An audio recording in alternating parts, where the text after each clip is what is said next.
मूल्य शिक्षा में आपका स्वागत है। आज हम अश्वत्थामा और महाभारत में उनके महत्व के बारे में बात करेंगे। अश्वत्थामा गुरु द्रोणाचार्य और कृपि के पुत्र महाभारत के एक महत्वपूर्ण पात्र थे। उनके जीवन की कहानी हमें सिखाती है कि क्रोध, अहंकार और प्रतिशोध जीवन को कैसे प्रभावित कर सकते हैं। अश्वत्थामा का जन्म एक साधारण परिवार में हुआ। उनके पिता द्रोणाचार्य एक महान योद्धा और आचार्य थे। परिवार गरीब था, लेकिन द्रोणाचार्य ने अश्वत्थामा को बचपन से ही शस्त्र और शास्त्र की शिक्षा दी। अश्वत्थामा के माथे में जन्म से ही एक दिव्य मणि थी। यह मणि उन्हें भूख, प्यास और थकान से बचाती थी। यह उनकी सबसे बड़ी ताकत थी, लेकिन धीरे धीरे यह उनके गर्व और अहंकार का कारण बन गई। अश्वत्थामा की गहरी मित्रता दुर्योधन से थी। वह हमेशा कौरवों का समर्थन करते थे, भले ही वे धर्म के खिलाफ हों।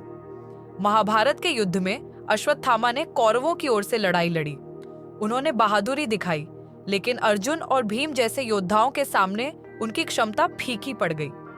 युद्ध के दौरान पांडवों ने झूठ फैलाया कि अश्वत्थामा मारा गया है। यह सुनकर द्रोणाचार्य ने हथियार डाल दिए और उनकी हत्या कर दी गई।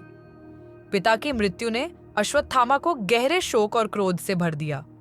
द्रोणाचार्य की मृत्यु के बाद अश्वत्थामा ने पांडवों से बदला लेने की ठान ली। रात में उन्होंने पांडवों के शिविर पर हमला किया।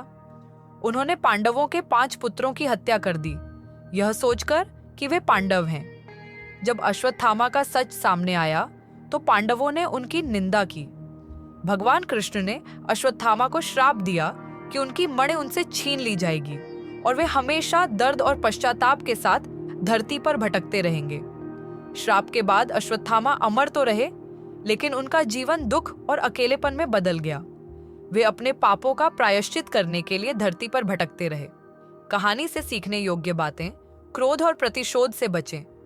ये हमारी सोचने समझने की क्षमता को खत्म कर देते हैं। सच्चाई का पालन करें। झूठ और धोखे से बचें, क्योंकि वे हमेशा नुकसान पहुंचाते हैं।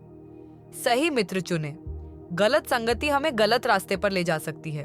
धर्म का पालन करें। शक्ति और सफलता तभी सार्थक है जब उनका उपयोग धर्म और मानवता के लिए हो। क्षमा की ताकत समझें। बदले की भावना छोड़कर क्षमा से शांति और सुकून मिलता है। अश्वत्थामा की कहानी हमें यह सिखाती है कि हमें अपने क्रोध, अहंकार और इच्छाओं पर नियंत्रण रखना चाहिए। ऐसे और कंटेंट के लिए हमारे YouTube चैनल को सब्सक्राइब करें। धन्यवाद।